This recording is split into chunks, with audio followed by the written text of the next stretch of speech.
help but wonder where I'm bound, where I'm bound.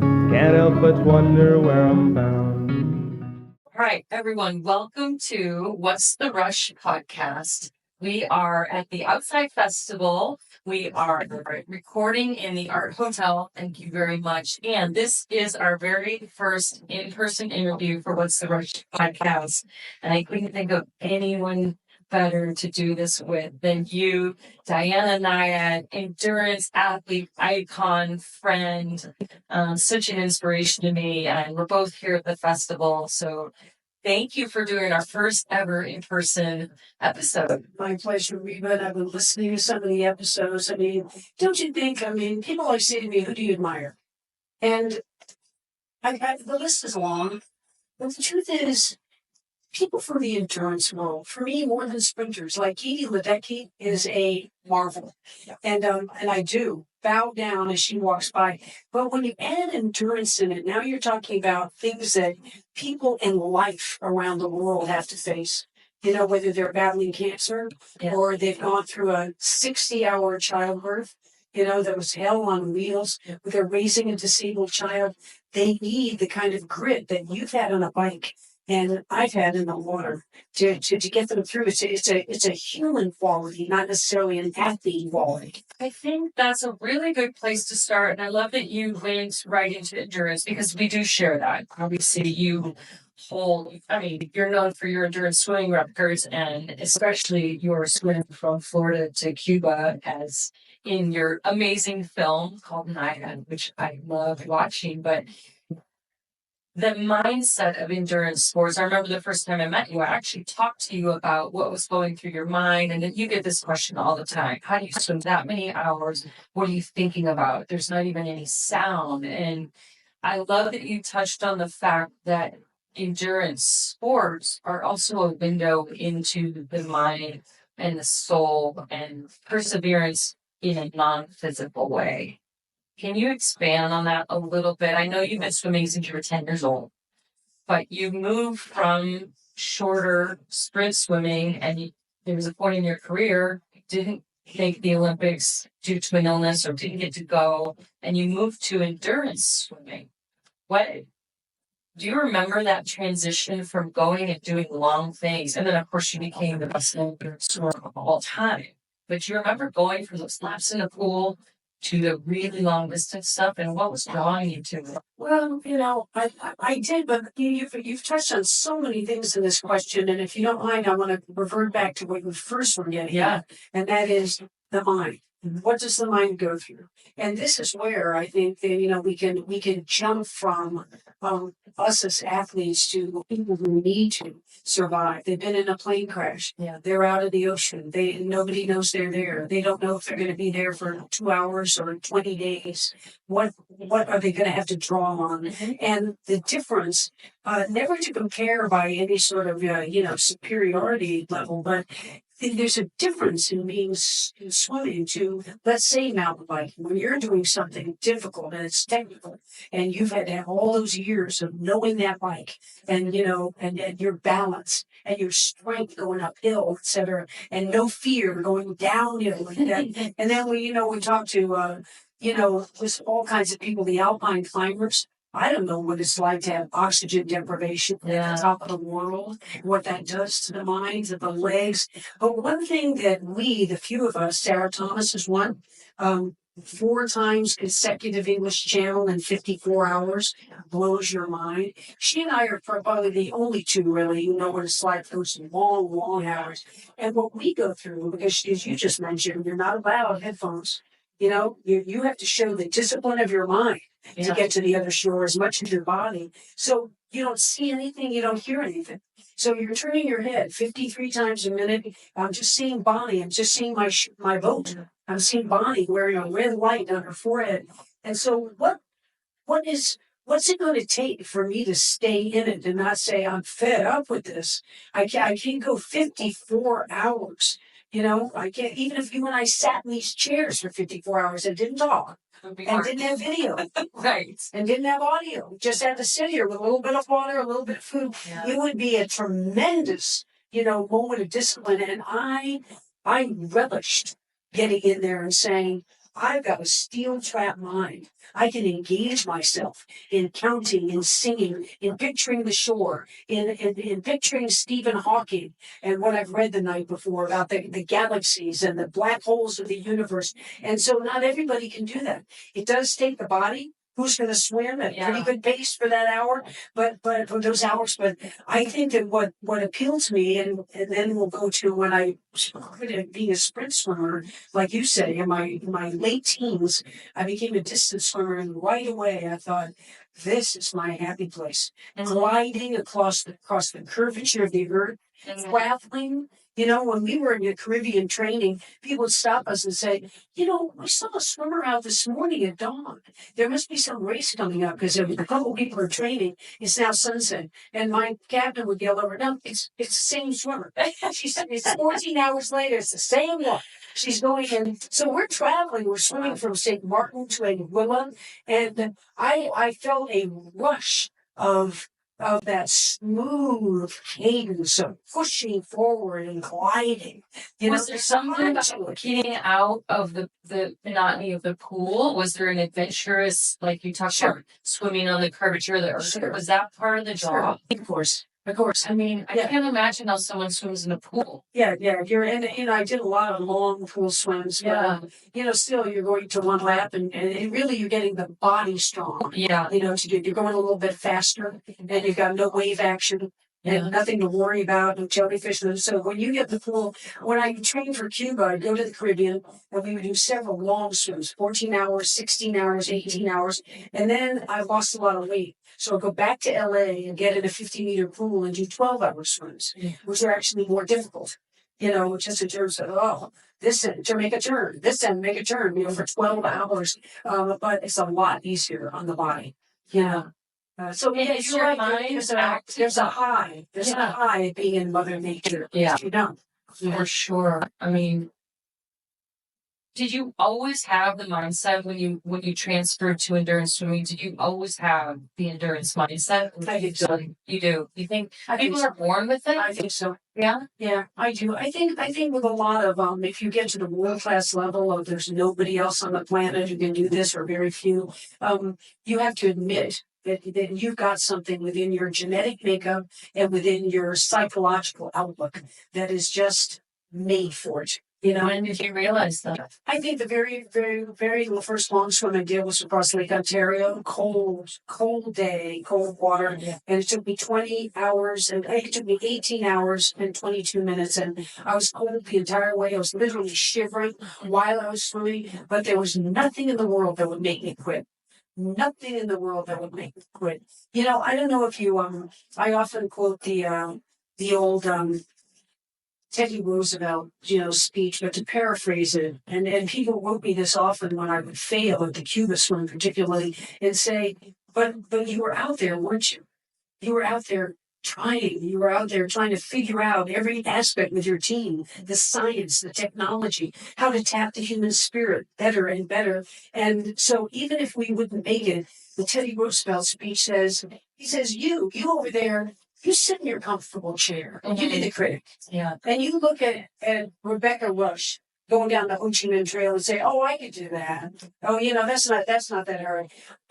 Teddy Roosevelt says, I want to be in the arena. Yeah. I want to be Rebecca Rusch on that bike. I want to be the boxer in the ring who gets pummeled and goes down, but finds his true grit and stands back up. So I think there was always that. I had that spirit as a child, even. My mother would say that. Mm-hmm. When you talk to parents, I don't have my own children, but when you talk to parents, they'll say, hey, have you ever met my son, Nick? He's 44 years old, but when he was 18 months, he was just like this. Yeah. And, he was either placid and easygoing, or he was like, I want out of this crib and I'm going to get out of this crib, So I think I was that spirit. So you were energetic, explorer, wanted to see, and not give up. Give me a challenge and I might fail. I don't care. I have this expression, the courage to fail.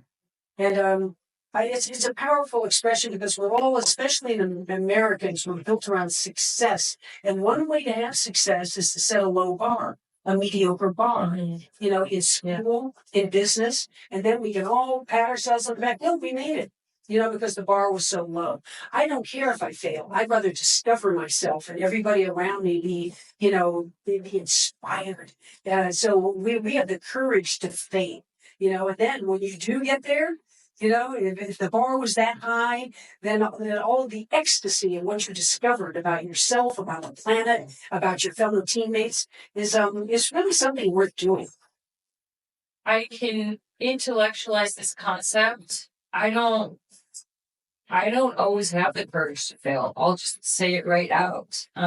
We are, especially as a sports career, you're graded first, second, third, fourth, fifth, and your job is based on did you win or not? Or sometimes you win and you can still lose your job because marketing budgets come and go. And so I will admit that sometimes I don't have the fear to fail. There's so much pressure not to fail as you know, in a sports and a professional career, because that's your income, and also your identity is tied to your performance. Diana Nyad is a swimmer, but I know you took a break, you went to broadcasting, and then I'd love to know what brought you back to the biggest swim of your life, because you were out of the arena for a minute. You were in another arena, but you were out of the swim arena. Can you talk about that? Yeah, you asked so many different facets of a question at the same time. Take which one you want. Yeah. We'll get back to that. Okay.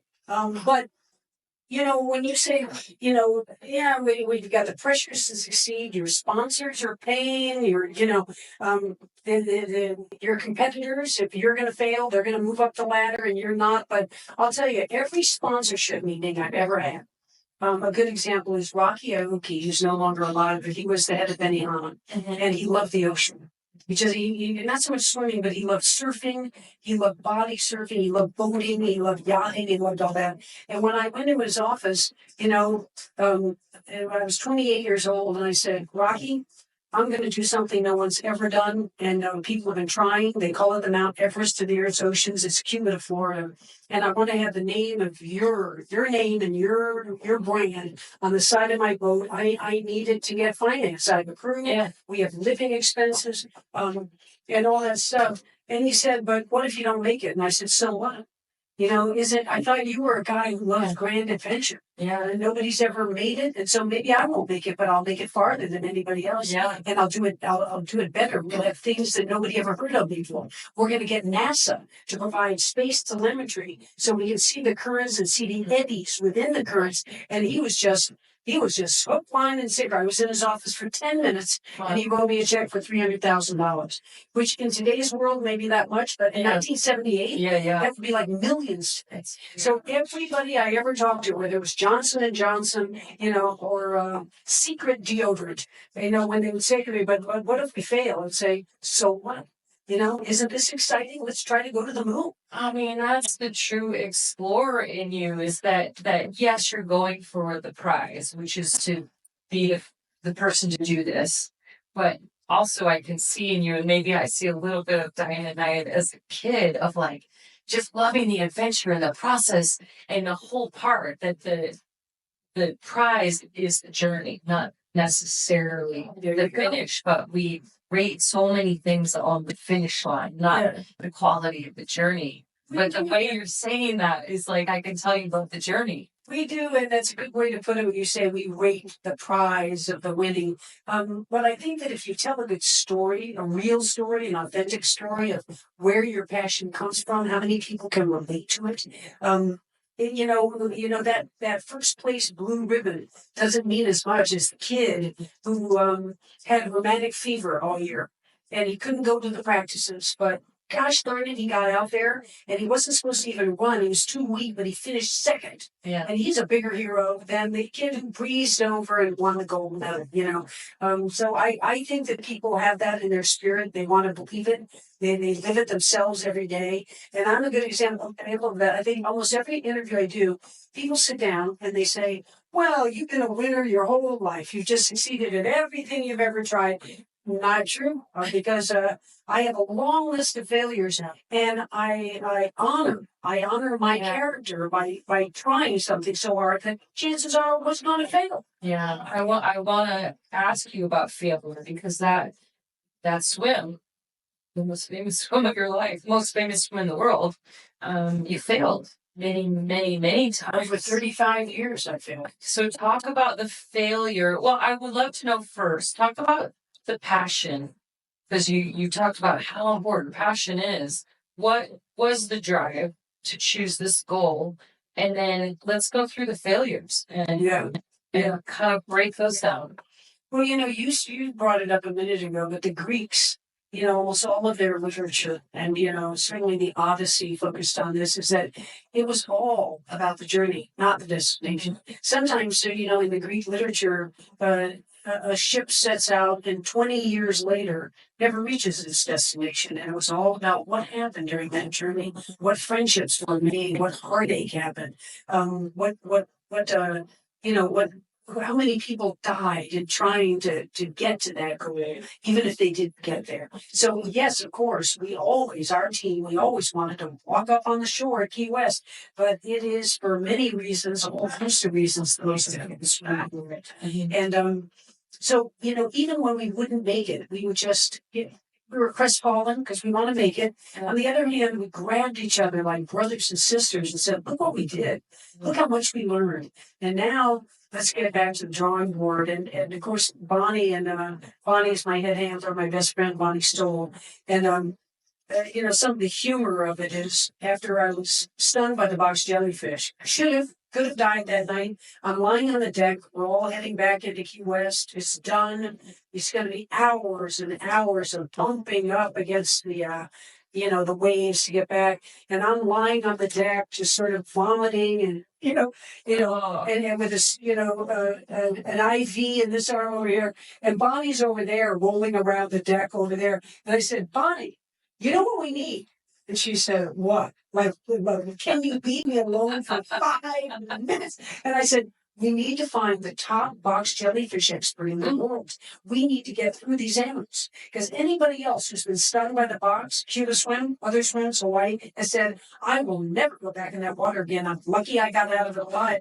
And I said, Bonnie, we need to find, you get on it, right away. And she said, and you're laying in your pool of vomit. And you're jellyfish. She said, you don't think I know you're the swimmer? Okay.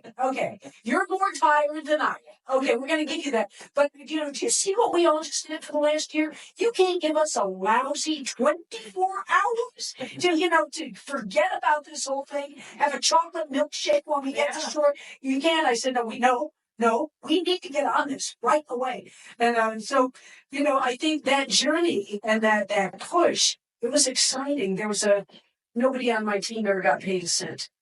And so they're chasing this dream with me. It's out of grand adventure. It's out of making history together. Yeah. And it's out of friendship. And Bucko was our head kayaker for the shark safety team. And I said, Bucko, we didn't make it again.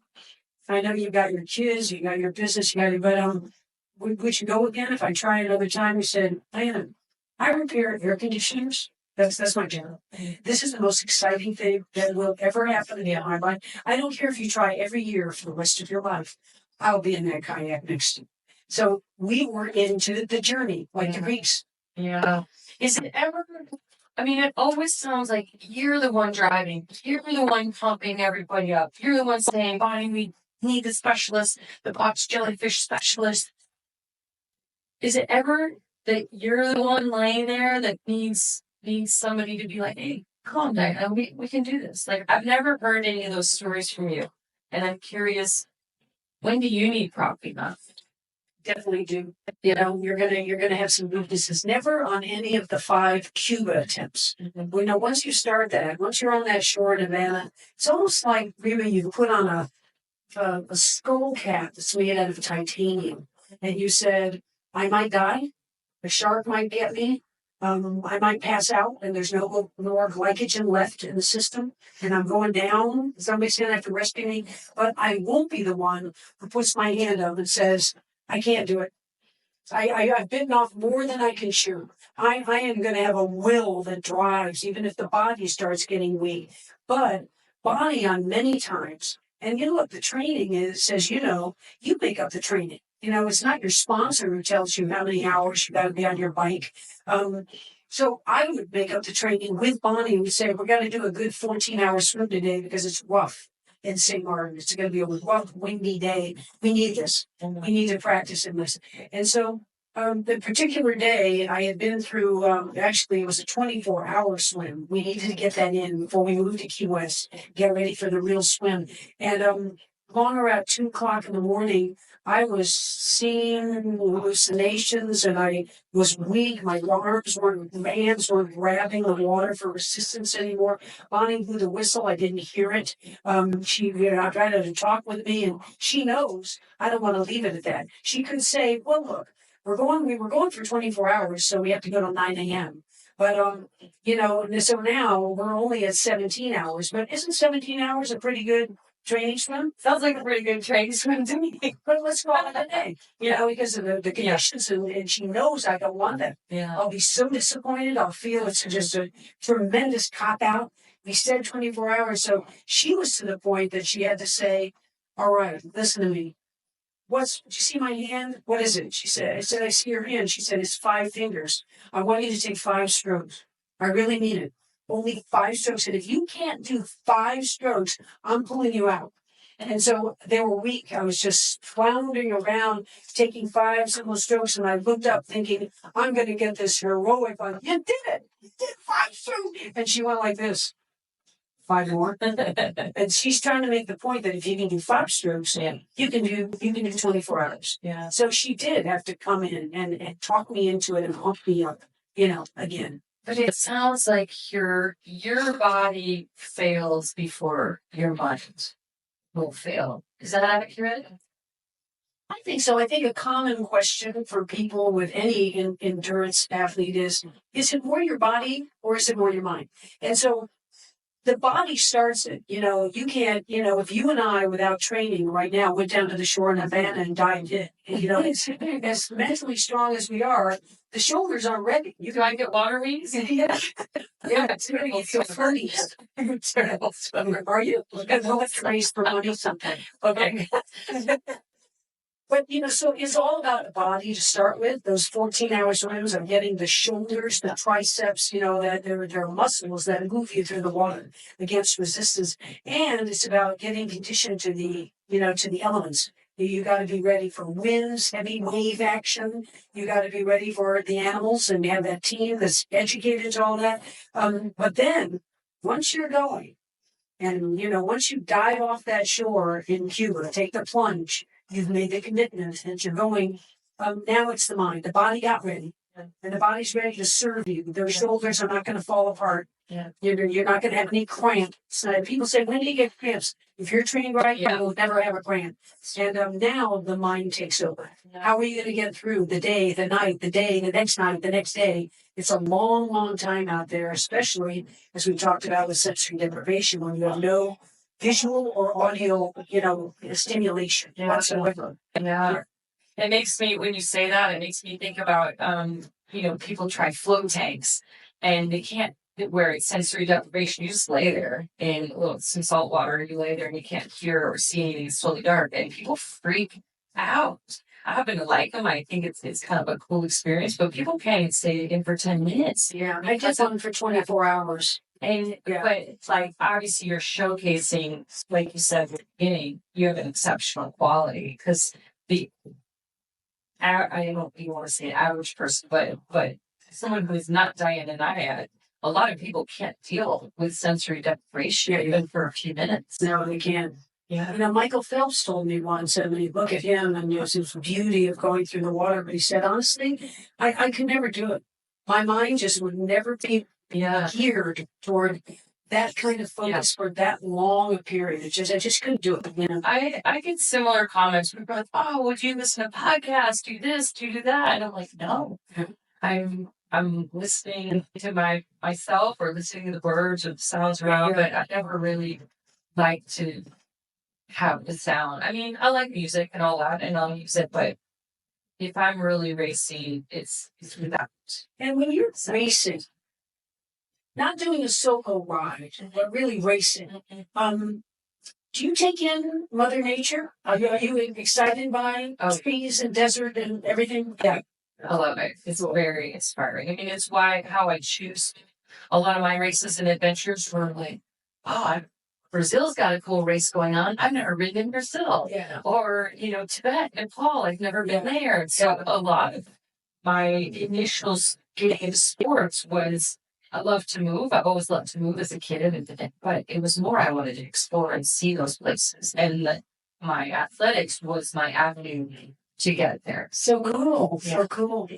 So many times in my sport and I think a lot of us endurance athletes can say that it's very easy to go through all the grueling aspects of, how tough it is and, how wretched, the body, feels going through, the depths of despair at certain points. But it's easy to talk about also the joy and the magic of this earth, of this blue planet. And imagine in the water, in the ocean, you are immersed in the blue planet. You're not just riding. You're submerged. Yeah.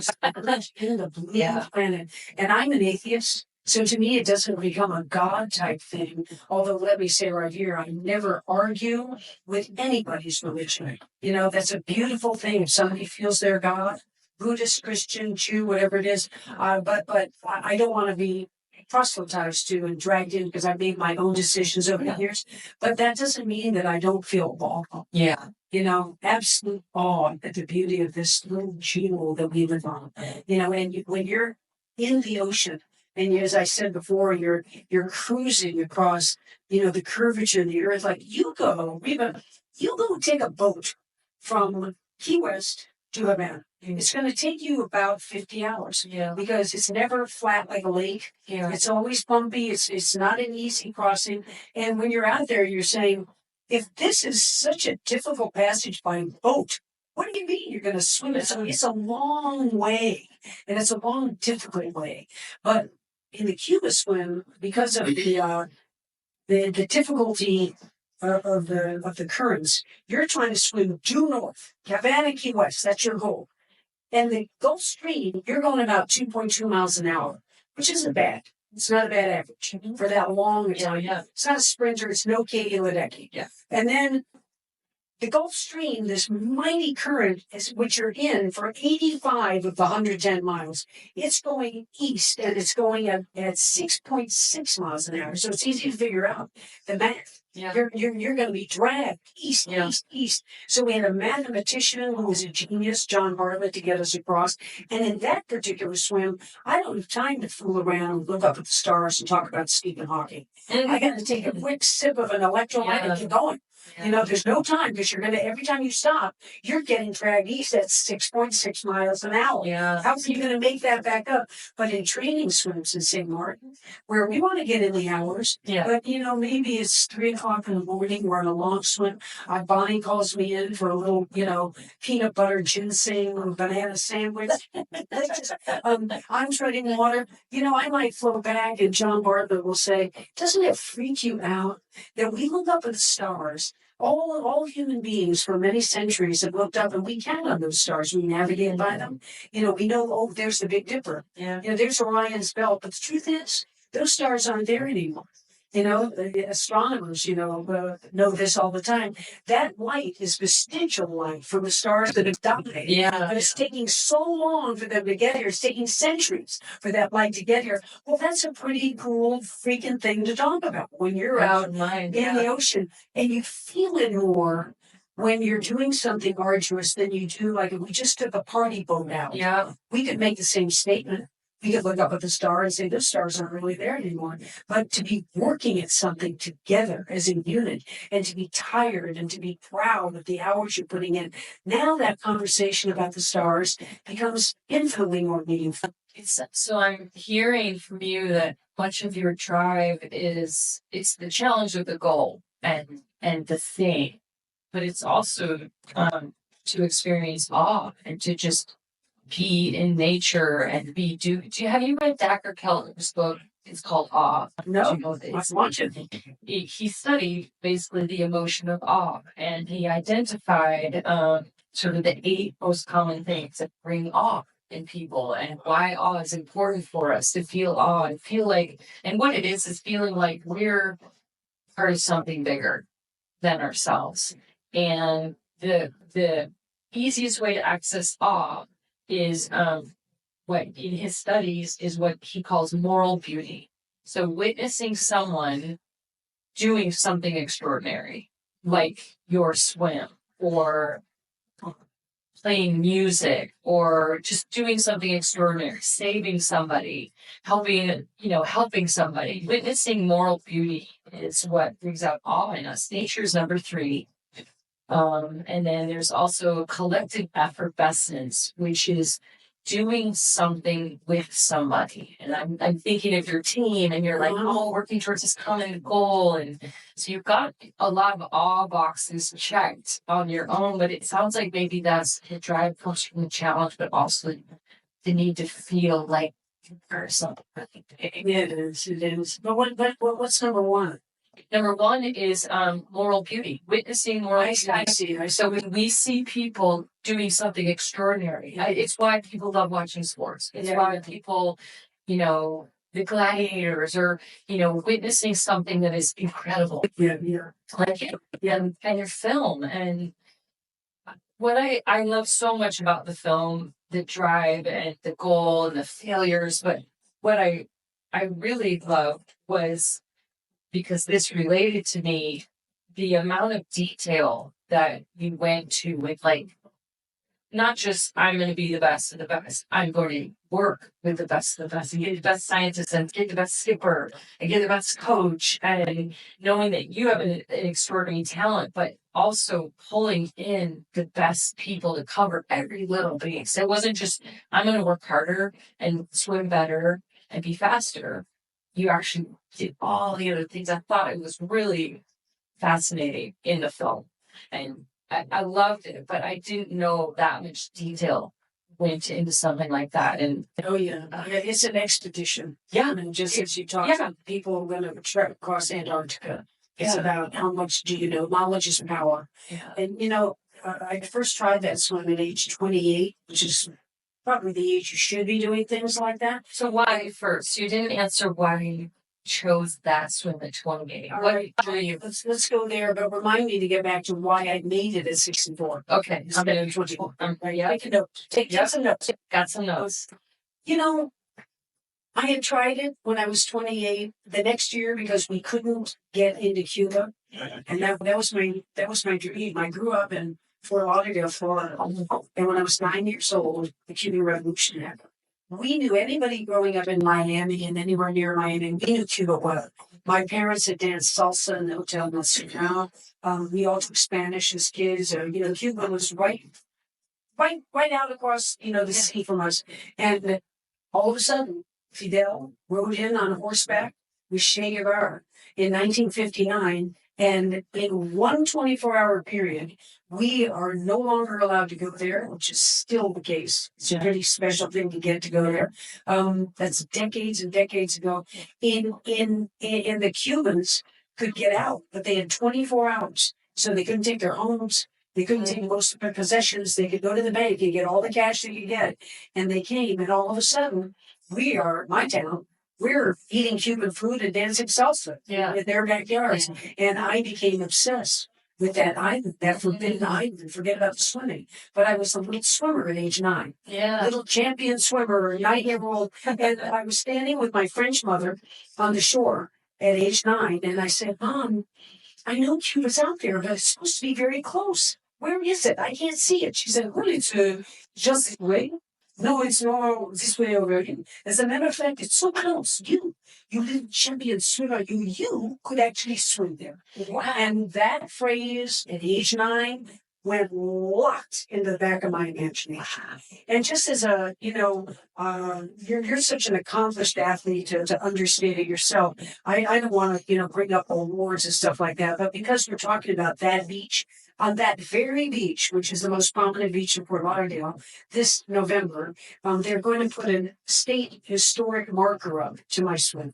So the whole team will come, the Cuban American community. It's going to be a big deal, and I get to tell that story in front of people on the beach. I'm standing right here where we're standing, literally right here, and looked across and said, "My mom said I could actually swim there.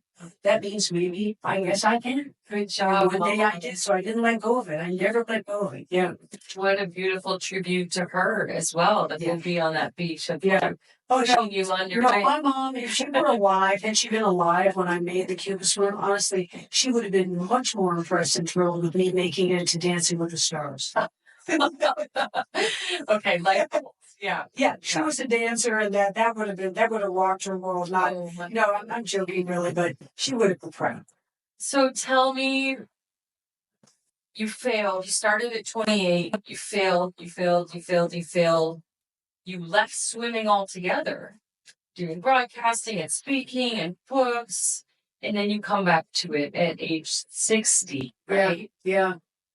When I came up to turning 60, listen, a lot of people would just die to have the broadcasting career I had. I never went local news. I went right to the network at the beginning and was covering the Olympic Games, the Tour de France. Wow. With Lance's last ride, and we talk about that sometime. I feel he was railroaded, and was the best cyclist that ever lived. And so that's what happened to him. But the U.S. Open Tennis Championships and the New York Marathon. So I'm going around the world following and reporting on the best in the world at all their different sports, pursuing their excellence. And it was a pretty great, adventure to be doing this. We could get into the weeds on that of what is an announcer, and was I really thrilled to be doing the actual work, standing with a microphone saying, "Well, it's a very hot day here in Honolulu, but the Iron Man will go on to," rather than being a storyteller, which I liked better. But I did work for NPR for 22 years, had a column which is storytelling. So I had no complaints with the career, but at the end, 29 years of it, almost 30 years. I was just on the precipice of turning 60. My mom died. My mom. Sleep well. And I was kind of freaked out because she was 82 and now I'm 60. I stayed in good shape. I actually took up cycling. It's embarrassing for me to get that. Was into it, 100-mile bike ride every Friday, and definitely into running, and then, burpees. And I was in good shape, but I wasn't a swimmer anymore. Yeah. And swimming is very specific. Yeah. Especially upper body wise.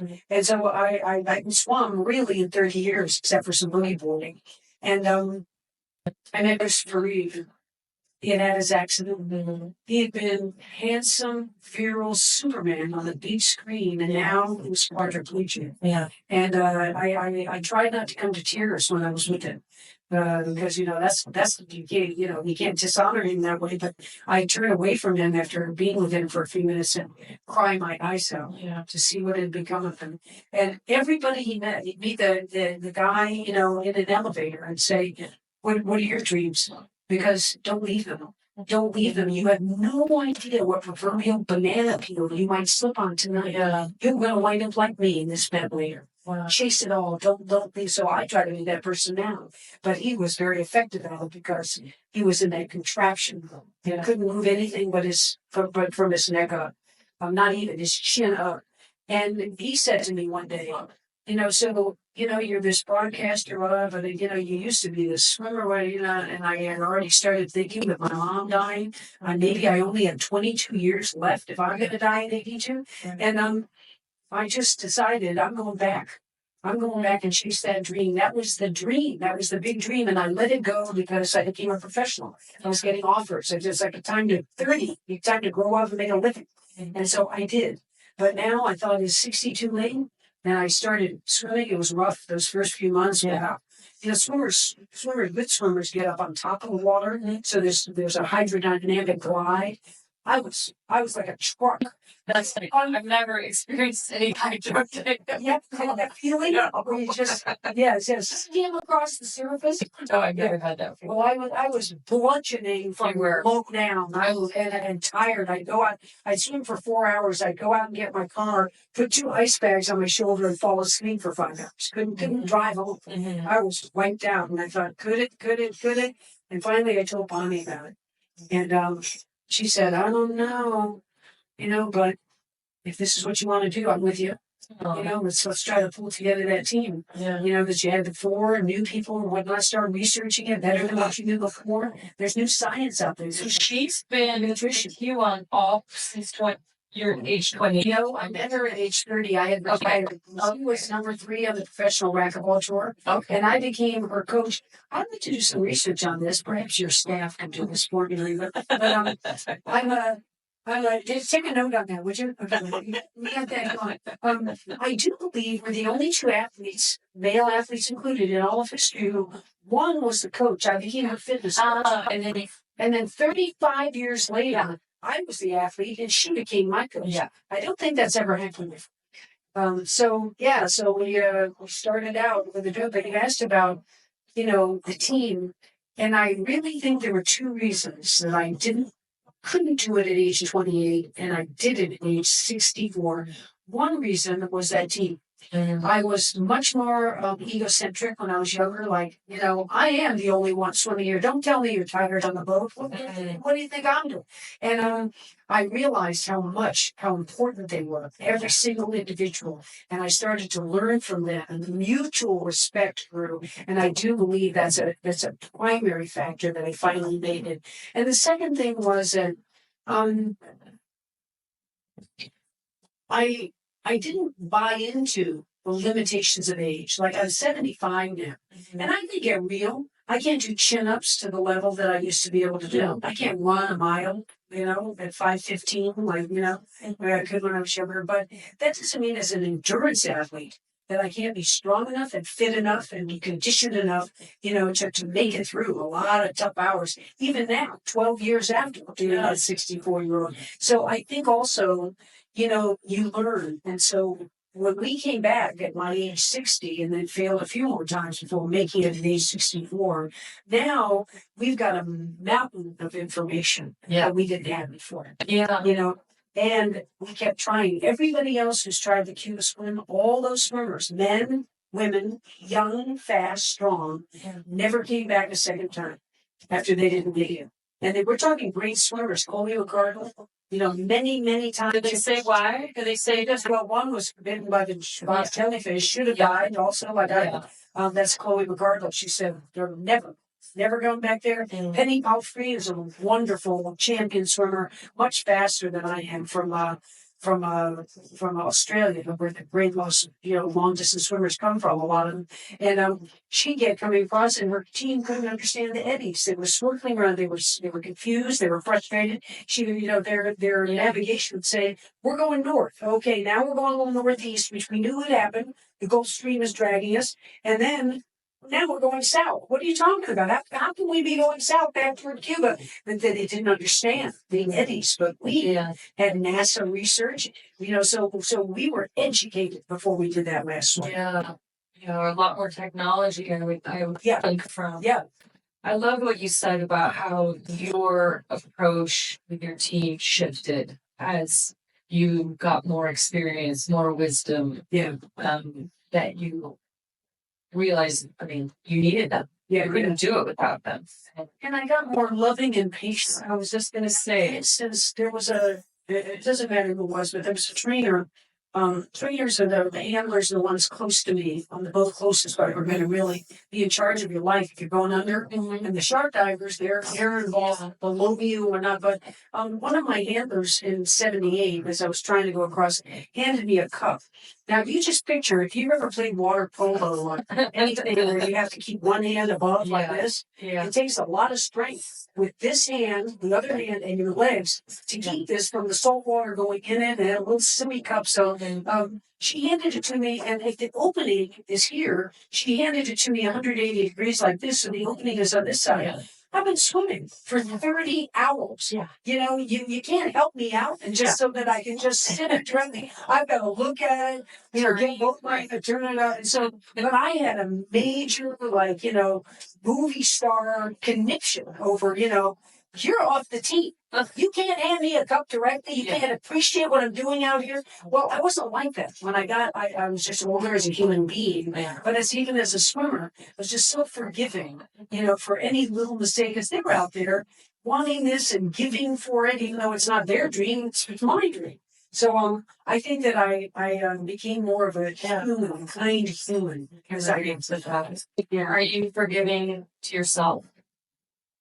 Not at all. I just, Bonnie would say, take it easy, even today, you know, just, what, you know, it's not that important. Why are you so, look how many great things you did this week. And now, you know, you flowed this one thing, but look at yourself. You're just getting out of a whip and whipping yourself. So maybe better than earlier, but I went through sex abuse as a teenager, and you know, you can't just look back and say, "Oh, that's why I could behave that way. It's because of that." I mean, I'm 75 now. I'm not going to blame my teenage years anymore, and I don't, but I do recognize that there is there's a psychological system that's working there that isn't gentle. Yeah. You know, Yeah. and I'm probably not going to be one that goes gentle into that good night at the very end. There's a positive thing to that. The wheel keeps going. And there's a negative thing to it. Just let go. Let go, be happy. Yeah. Are you like that?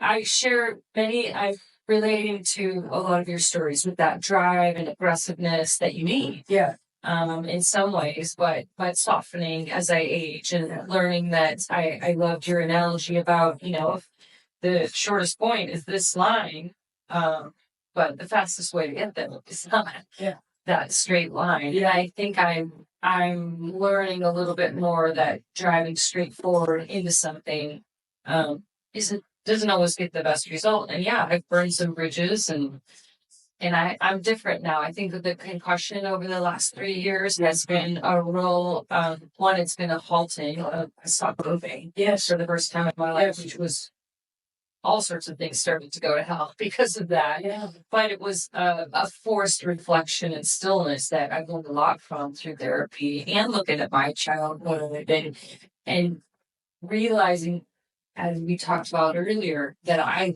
love to go exploring and I love to be outside and I love to move my body and have a challenge. And I've been really missing that. And I'm curious, I would love to understand, because you went through that period of broadcasting, you were an athlete, but you didn't have a big challenge, you didn't have a big swim, you weren't competing anymore. And that's where I'm at. And then we know why you went back to Cuba, but I'm curious on the process of returning to your physicality. And then from here now, what you're maintaining as far as now, are you a swimmer again? I mean, you said I wasn't really a swimmer anymore, but are you a swimmer now? You know, I think since I've been maybe 5 years old, I've been, you know, intensely physical all the time. Yeah. And I do think it's a reason, you know, maybe it's genetics as well and nutrition and whatnot. But, you know, at age 75, I think I'm going strong. I have a lot of vitality. Mm-hmm. And so my physical routine is always military kind of level. Yeah. You know, that's just the kind of shape I'm in. I don't care if you're swimming or if you're doing 1,000 burpees, you know, on a Tuesday morning in a row. I enjoy, even if nobody knows about it, I'm in my garage with the door shut and nobody's ever going to see these 1,000 burpees. It's what brings me my self-esteem to walk around like, you know, I own the earth and I can do anything. And it's just at the heart of me. But it has changed a bit. There's a softening in that I used to, like, you know, when Bonnie first met me, she'd be amazed. She'd come in I lived in Manhattan. She lives in Connecticut. And she'd come in my bathroom and I had this clothesline hung across the sink with vocabulary words on it in Spanish and French and German, because I didn't want to spend, how long does it take you to brush your teeth? 30, 45 seconds if you're, you know, really give it all thing. Yeah. I don't want to just stand there and waste 30, 5 seconds, without learning something or getting ahead in life, So I was just always, driving, pushing. And Bonnie's the type, I like being around people like this too. I'm attracted to people who just wake up and love the sunrise and love being with their dog. Yeah. And I need that. So now I could go to the beach at sunrise and just look out at the horizon. I can now. And I can. And I can think, how many people have lived on this planet who have loved and lived and died, and we'll never know about them. It's such a special experience. I'm reading Carl Sagan's Cosmos again, and every sentence just, brings you to this deep, appreciation of what life is. How difficult it was of our human beings to develop and evolve. And now we are. I am looking into your eyes, your beautiful eyes. And it's such a special experience, that emotion, So I've reached beyond just trying to improve and be successful and, be the best, and then to enjoying this life of ours. Yeah. I mean, it feels like your sphere, and I totally get the competitive athlete, has gone from sort of here, contained mostly in your body, maybe a little bit outside, and your sphere has expanded to the cosmos. It has, but the physical, I've always been attracted to, listen, life is short. I can tell you as a younger person, you're going to blink and be 75. Yeah. That's how quickly it goes. I'm going to blink and be 95. Yeah. So, it's not just the physical. Yes, it's extreme, and yes, it excites me to be in kick-ass shape and all that. But, I also, from, reading books like we just talked about Cosmos and Carl Sagan, to getting to meet David Blaine. He's not just a musician, but he's authentically curious about the potential of the human body, the lungs. How could you drink 6 liters of water and keep it all in your stomach so that you could spit it out and put out a fire? I mean, it's crazy stuff, but I want that intellectual and emotional side to be just as developed as the physical side. So what does that kind of exploration look like for you right now? I just accept, and any excitement that I can exchange with people of that ilk who are superior to me in those realms. Jodie Foster just won the Harvard Radcliffe Medal. It's a big deal. Justice Sotomayor won it last year, and she asked me to come to present her. And all day long, she was being lauded, as she should be, for her Oscars and her, movie career and everything she's done. But they wanted me to introduce her to 1,200 people, the president of Harvard, President Garber, who's a hero to all of us right now, the only one standing up to the administration. Yes. He was in the front row of the audience, and all these, upper echelon Ivy League mind type people. So to be with them all day and also get on the stage, they wanted me to tell personal stories and funny stories about Jodie that the audience wouldn't know because they're going to hear about it all day. Yeah. And it was my time to shine as a speaker, which I have that skill, and a storyteller. But more than anything, Bonnie and I just went from, we just turn around and say hello to someone in an elevator and say, well, what do you do here? And this woman would say, well, I just won the Nobel Prize in geography. I just mapped out all the Holocaust stations around the continent of Europe because we think it was just in Auschwitz, those people, but they were all over the place. Yeah. She just did the entire mapping. So all day long, we're meeting these brilliant minds, but they're not in, just like in meeting you, you're this world-class athlete, but you don't have to present yourself as that front and center. And I don't either. People don't recognize me. I say, no, didn't you see my movie? Yeah. And, don't you hear? Open my coat and say, don't you see my credentials? Where, you're secure. So all these smart people, I want to go to Harvard one day. They have a course at Stanford and a lot of, elite schools do. They have a course for people who have retired. And they don't want to make any more money or establish any more credentials. But you can, for a full year, if you apply and you make it into this course, you can take any course at Harvard you want for the entire year. You could take gross anatomy at med school. You could take philosophy, you could take undergraduate, graduate school, anything you want for a year. And every Thursday night, your group, it's about 50, goes every year. Our friend who just did it. They sit around talking about what will be their third act. What do they still have time and energy to do? And usually it's something of service, something nonprofit, something that will make the world, a more inspiring place. So when I retire, which I have no idea when that's going to be, I'd like to do that. Yeah. Yeah. What So would you do? well, I feel like I mentioned Bruce Anatomy. Wouldn't you like to have your own cadaver? I'd love to be opening up the heart and seeing where all those vessels go that I've seen on MRIs, and So, but I'd love to take a course on French writing from the early 20th century. And, I do speak French, so that's a possibility. So I do the whole thing and then discover what do I want to do after I really get out of this game I'm in now. I love that you're talking about first and second and third acts, and I just came from being a guest facilitator at a place, NEA. It's Modern Elder Academy. It's the world's first wisdom school, midlife wisdom school. And it's about helping people transition to phases of life and thrive, for all of our life. Instead of, when you reach 50 or you reach whatever, you're done and your best years are behind you. And they talk about second and third acts, and the definition in their name, the definition of a modern elder is someone who's as curious as they are wise. And that is absolutely the embodiment of you. There's so much curiosity and so much wisdom that you have to share with us. I just met David Blaine today. So we were at the Outside Festival, all of us, and I get a chance to have a conversation with him on stage. And he has 22 million views of his TED Talk. He's extremely successful and wealthy and all that, but that's not what he's about. Yeah. He is so curious. He'll stand on the street in Bangkok and watch somebody do a trick with cards and fire, and he'll utter awe. I'm going to read that book. Yeah, he told me. Utter awe. So when I meet people who are too involved and they are still self-important, I walk away. Yeah. I'm not interested. None of us are that important, or I'm so grateful if anybody knows of me or has been inspired by me in some way, but I quickly get over to them, because we're 8 billion people on the planet, and we're all trying to live a life the best we can. Well, you actually, I'm gonna pause. Are we good, Era, on that? Okay.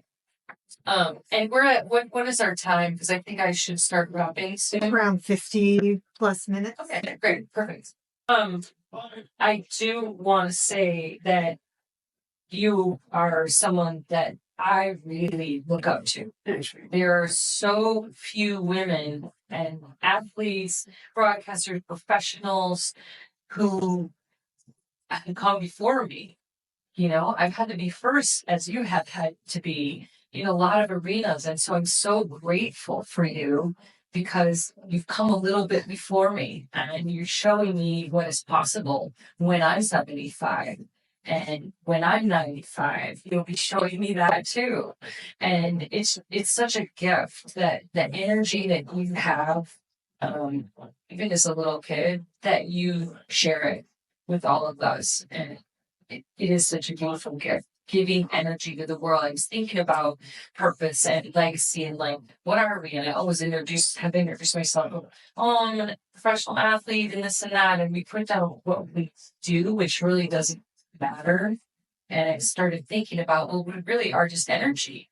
And what energy do you want to put in the world? And however you do it, through a podcast or a book or a speaking engagement, putting energy out to people. There you go. And not even so many, public things, to get on a city bus. Yeah, and exactly. I cannot I'm sure you're the same.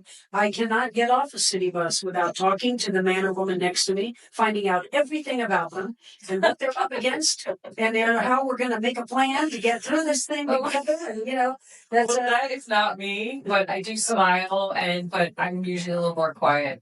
You have the gift of oration that I'm a quiet, shy person. I don't know that about. That's a lie right there. Your producer is shaking her head. Not true, not true. We have a producer. Isn't that cool? And you know what? I've been lucky, like any human being. All of us, every person on this earth, we mentioned 8 billion people, many don't have enough water to drink every day, don't have a roof over their head. So we're lucky. You and I are lucky. But that doesn't mean we don't have heartache. You know, this whole concussion thing, that's freaking scary. You know, it's your brain and it's your modus operandi of going through life. It's just, you know, hit hard. And will you ever, you know, be on the other side of it? And I guess you're getting there now. Yeah, yeah. But still, I'm sure you've had other knocks, and I've mentioned my childhood sexual abuse. So, you know, nothing, you don't need a 90-year-old who says, you know, the whole thing, it's just a bed of roses, you know, never any problem. But for me, of all the lucky things and the wonderful things, I've been in the Oval Office to meet President Obama, whom I truly admire, you know, and I could go down the list. But the truth is, that woman on the city bus, or that group I made, and I just spoke to a group from India, 1,500 people, with tears in their eyes, and standing to their feet, and I can see it. It's not so much that they're in awe of me, that they're standing up. They're standing up because they're hearing, never give up, and chase your dreams, be everything you can. You don't get to live this life over again. This is it. It's a one-way street. And when they hear that, if I have some effect on that for them to go home and say to their families, you know what? I don't want to be in this job anymore. And that group that I'm speaking to, they probably don't appreciate that. You know, I'm supposed to be there to say, we can make more money. Right? We got the bottom line. You know, but I'm joking, but that has been my life's work, just as a natural thing to me. You know, when I was a child, I'd be wind up talking to the kid down the street who's crying. What's wrong? Come on, you can get over this. You can do better than this, you know? So if that can be me, and that's going to be my legacy on my proverbial tombstone, I'm good with that. Yeah. I mean, I was going to ask you about legacy, but there's so much to it. And inspiration is too small of a word, I think. When people are like, oh, you know, you're such an inspiration. When people say that to you, what is that? What do you think? Well, I know what they mean, and that means that they're thinking of their own life. That's what inspired means. What are you doing for me? Yeah. And if that is in truth, you know, I play tennis with friends who say, "I'm just, you know, you're my friend." And you know, you're a highly mediocre tennis player, and you're a good joke teller, but not. But really, what you mean to me is, I read your book, I see your film, I see your life. I want to be all that. I don't want to get to the end to say, oh, I sat around, you know, watching reruns on television all day. I don't want to be that, you know. I love that frame because that sort of bristled and like, you know, oh, you're an inspiration, or people say that to me, but your reframe is that it isn't about you at all. It's that the person is energized. It's really about them, the person giving the compliments. You're an inspiration, and your frame is that great, that person's getting excited. It isn't about how impressive you are. Yeah. And thank you. That like helps me reframe when people tell me I'm an inspiration. I'm often backpedaling a little bit because I don't want it to be about me. Yeah. But you're showing me it isn't about me. Yeah, it isn't. And I think what it really is when people say to you, because you're in all the record books and, you know, so on, you know, they're not saying your Ho Chi Minh Trail ride, your 24-hour, you know, victories, really meant a lot to me. They're saying the person who must have had that heart within them, you know, who didn't want to just sit around, who decided you were going to reach your potential. And it turned out your potential was high. You know, it was really big. That's what they feel. No, nobody I talk to wants to swim from Cuba to Florida. I don't recommend it. You know, this guy know what's the right trail. They don't want to do it. Yeah. You've done, but they want to have the spirit. Yeah. Took into it.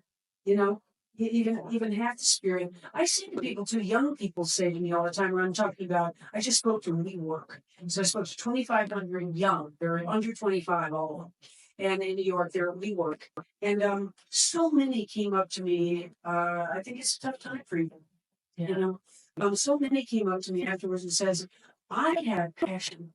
I have intelligence. I have discipline, but I don't know what I want to do. I don't have a dream. And I say, do anything. Yeah. Take a step. You know, Goethe had a great quote as in German, it's different, but there's magic in the beginning of this. And you may take a carpentry course this summer. And find out you don't want to be a carpenter. Yeah. But at least you didn't just sit around thinking a white knight was going to ride through your living room and say, here, you're going to be a pharmacist and you're going to love that career. But you went toward carpentry, and in the middle of it, you met two people who were about to do something different. And so it's okay. I started a PhD in comparative literature in my 20s, and I was very serious about it. I thought I was going to be teaching, French novels, to university students. And then the Manhattan Island swing happened. It was a big deal, unbeknownst to me ahead of time. And I left that PhD behind, and I never looked at it like a failure. It just wasn't a big dream to me anymore. I can read those French novels without really getting a PhD and without becoming a professor. But going there and meeting the people in those courses and being in New York City and looking out every day, I take runs along the Hudson River and say, I wonder if anybody ever swam around Manhattan. It's the most famous island in the world. But all these long distance swimmers go to Corsica and go to, islands off Argentina. Why don't they swim around Manhattan? And I started to research it, and wound up, breaking the record for men and women there. And that sort of put me on a map. I didn't even intend it. I didn't have a publicist. I didn't let anybody know except our efficient team that was on the boat. But had I not gone toward that PhD program in Manhattan, I wouldn't have been looking like, look at the rivers. This is an island. Yeah. Why don't people swim around this up? It's interesting when you can look back and connect some of the dots. Like, oh, I did this, that led to that. And you're talking about speaking to the young kids and people who don't, or any age, who aren't sure where they're going. I think it's Simon Sinek has a big TEDx talk, one of the most watched, I think, or TED talk that was, and basically the gist, it's not what you do, it's how you do it.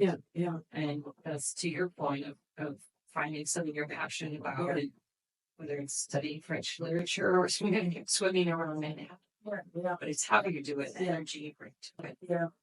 I've been also, I have to say, we listed a whole, long legal pad list of qualities, or what do I call them qualities, but skills, talents. I could name you a lot of talents. I have zero, capacity for, but for some reason I have energy. Yeah. I was just born with energy. Yeah. I'm just always, up and not manic. Not, I don't think like beating people over the head, but I'm just not a quiet, low energy type. Yeah. And that's a very fortunate gift that I need. So I'm just always, ready to go, ready to learn more, ready to stay up, don't sleep as much, just ready to go, ready to live it out loud. Yeah. Well, I want to. So this podcast is called "What's the Rush?" So Perfect. I named it that. This is a product of my concussion learnings and my slowing down and going through some change. This is a product of that. Of like, well, what happens when you do slow down for a minute and maybe take a deep look inside? Is there something that you're slowing down or wanting to pause on at the moment in your life? I don't know that it's so much something particular, but I've learned from the people I respect most in life to slow down when I'm really contemplating something serious. I usually just, who cares? I don't care if somebody, I said I'm going to do this and then I don't do it. I don't care what anybody's judgment is. I'm enthusiastic about it. Let's go do it. Like Bonnie's always saying, why do you tell people that Everwalk's going to have a million people? Why don't we get, why don't we get 100,000, first? And I just said, because I envision it. I want to do it, and I don't care if we fail at it, But I'm learning from Bonnie, my other best friend, Candace, from a couple of other people in my life that it's okay to dream big, and then it's also prudent to let that sink in for a while. Really, really study it within yourself. Is that truly what you want to do? And how are you going to go about it? And not if it's possible. It's more, do you want to do it? So I think that late in life here, I've been learning that, and I've been trying. Regrets are such a waste of time. But I've been trying hard to let go of what I didn't do well. I wished with my mom, she wasn't there for me during the sexual abuse when I told her about it. She said, "Oh, I'm sure you're exaggerating." And I think really in the end, what she feared was that she would be dragged into in the town newspapers and whatnot. And when she had Alzheimer's, and so many years later, we were sitting looking at some flowers in a garden, and she said, "I was the worst mother in the world, wasn't I?" And I knew what she meant. She wasn't there for me for her. And I lied. I said, "Mom, you were the best mother in the world." Not that she wasn't in certain ways, but not in this way. And we held each other, and it was her first time ever to apologize for it and say she wished she had been there for me and gone to bat for me or defended me. And when I lived in New York City, I was so angry at her in my 20s and 30s, not only for that, but also not being the person I wanted to be, being stronger and bolder, not being so weak all the time. But would it have killed me to be the leader? I was a strong personality. In my 20s and 30s, would it have killed me? She was in Florida, to call her and say, "Mom, why don't you come up next weekend to go to a Broadway show? Make friends." I could cry now about it. So what can I do about it? She's gone. And I do have that regret. And I look back, I regret not throwing that coach of mine that I was molested by continually over my high school years. I was stronger than I am now. I regret not throwing him up against a freaky wall and saying, "I'm going to my parents and I'm going to the school principal. And guess what? I'm going to the wall." But no, I was silenced. I was shamed. And it's the story. We know the story so well. So I stuffed it down, and even though I was terrified, but I regret. So, I'm looking back now to say it's not too late. 75 is up there. You can see you're a lot closer to the end than you are to the beginning, but it's not too late for me to be all the things I want to be. Yeah. I get the chills. Like the story of your mother and the things she was for you and the things she wasn't for you and the inspiration to say, "Dan, you could swim to Cuba." I mean, yeah, human beings are multifaceted people. Yeah, I just lost my mom about 4 months ago, and listening to stories and everything, and regret is a waste of time. Yeah. So I'm writing some of those out now, which is a good thing. Just let out a little bit. Yeah, nobody to read. Just writing them out and just saying, we all have regrets. You don't get far in life without looking back saying, one of the interview questions I just seen, and Barbara Walters started this. She would say to you, "Rico, now if you could go back with all the wisdom you have now and talk to your 20-year-old self, what would you tell?" I'm going to say, what if I had a time machine? Yeah. And I could literally go back, because life doesn't work that way. Yeah. The wisdom you have now, you couldn't have possibly told your 20-year self to get there. And if you told the 20, they're not going to listen. No, you gotta earn all that wisdom, as you get older. So I guess, these days I'm trying hard to realize I was probably doing the best I could all the way along, and now there are no excuses anymore. There's no reason to have any regrets for any day anymore. Now I'm moving forward, and it's not too late. Diana Nyad, thank you for being my first ever in-person episode of Thank you for having me. This is a new adventure for me. So this is part of that passion that you talk about and that inspiration, and what a gift to be able to soak up some of your amazing energy. Well, you're good. You're earnestly interested. You got a couple of scratch notes down there, but not a typewritten. Let's do this question and this question, because I drop right out of it. And I've learned too that any interview, if somebody asks me a question, I might be polite and say, "I'm so glad you asked me that," but first let's do it. I'll talk about what I want to talk. So, but you hit so many points that we both wanted to talk. I so relate to you. I so appreciate your energy, and I'm so glad that we're friends. Thank you for being here. Vice versa. All right, everyone. Thanks for being here with the amazing Diana Nyad. We will put show notes to Everwalk and all sorts and I said, we didn't even talk about it. I Oh know. my God. We will include Mama's gonna Everwalk. kill me. We're gonna walk this weekend here at the Outside Festival, thanks to the Art Hotel as well. We will put a lot more information in the show notes because Diana Nyad has a lot to share with us. And we'll have some book recommendations that we talked about. There we go. There you go. All right, everyone, be good. Can't help but wonder where I'm bound, where I'm bound. Can't help but wonder where I'm bound. Hey, it's a long and dusty road and a hot and heavy load. Folks I meet ain't always kind. Some are bad, some are good, some have done the best they could. Some have tried to ease my troubling mind. And I can't help but wonder where I'm bound, where I'm bound. Can't help but wonder where I'm bound.